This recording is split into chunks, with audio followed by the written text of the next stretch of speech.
अहमदाबाद में एयर विमान का बीजे मेडिकल कॉलेज की बिल्डिंग में क्रश हुआ।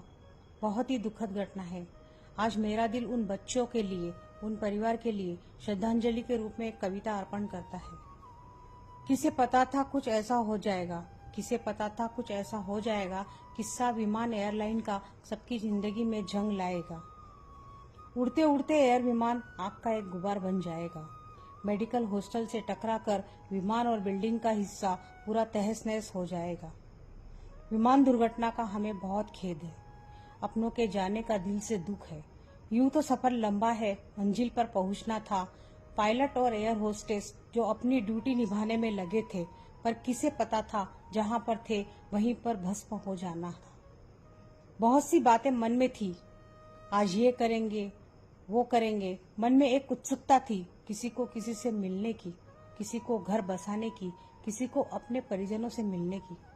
एक डॉक्टर को पूरे परिवार के साथ लंदन में घर बस जाने की, एक माता पिता को अपने बेटे से मिलने की, एक नई बहू को अपने संसार बसाने की, एक गर्भवती महिला को आने वाले बच्चे की, एक बेटी को अपनी नई सगाई की, जिसने अपने जीवन में नए सपने बुनना चालू ही किया था।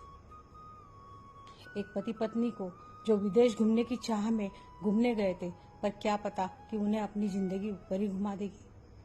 किसी को अपने बेटे या बेटी को पढ़ाई के लिए लंदन भेजने की।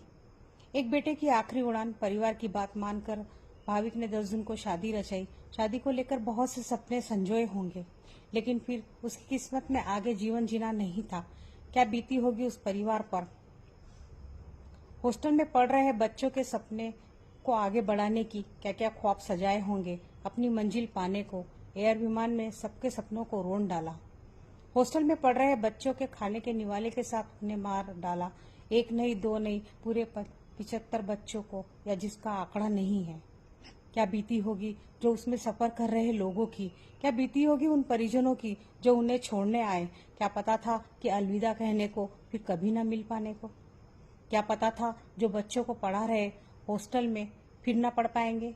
क्या पता था एक बेबस माँ को जो हॉस्टल में खाना बनाने खिलाने उसकी सास और 2 साल के बच्चे या उसमें अपने प्रियजनों की मौत हो जाएगी। क्या पता था जो रोड पर जा रहे गाड़ी वाहन चालकों को हमें भी उसकी चपेट में आना होगा, रास्ते में अपनी ही जान गंवाना होगा। एम्बुलेंस की धड़धड़ की आवाज, अग्निशामक दल की गाड़ियों की आवाज कान को सुन्न कर देती है। पर बहुत देर हो गई जो जली लाशों के ढेर को उठाना पड़ा होगा। घायलों को तत्काल से अस्पताल पहुंचाना होगा। कैसा दृश्य रहा होगा उस समय जब ये सबके सामने मंजर आया होगा। लोगों की आंखों में आंसुओं का गुब्बार होगा।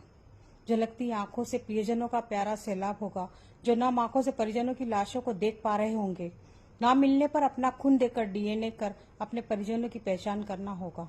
कैसा क्रूर दृश्य होगा सबकी आंखों में, और हॉस्पिटल में आती जाती दौड़ती गाड़ियों को देखकर।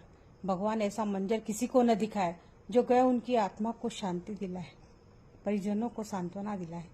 लंबी ट्रैफिक की वजह से एयरपोर्ट पर पहुंचना उसका लाभार्थ होगा। दुर्घटना से दूर भली, तभी भूमि चौहान की जान बची। एक शख्स विनोद कुमार गुप्ता, उसे भी विश्वास नहीं वो बच पाया होगा।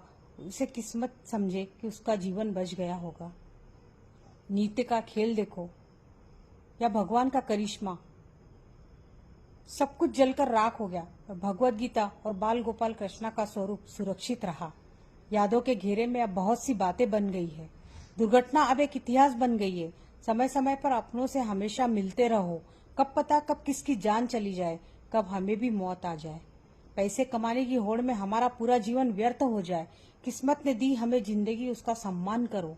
समय के साथ सबकी सद्भावना प्रेम का प्रचार करो।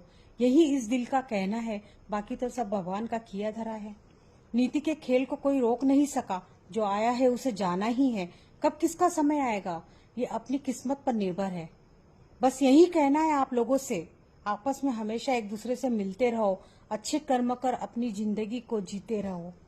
धन्यवाद।